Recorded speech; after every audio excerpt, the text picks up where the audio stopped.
കേകണി തമ്പുരാനെ.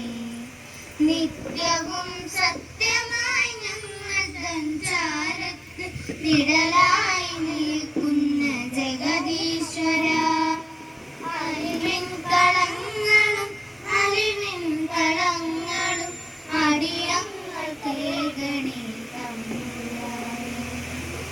നിന്നെ വാഴ്ത്തുന്ന നാവുകൾ നൽകി, നിന്നെ കേൾക്കുവാൻ കാതുകൾ നൽകിയും, നിന്നെ സ്മരിക്കുന്ന മനസ്സുകൾ നൽകിയും ഞങ്ങളെ കാക്കണേ ലോകനാഥ.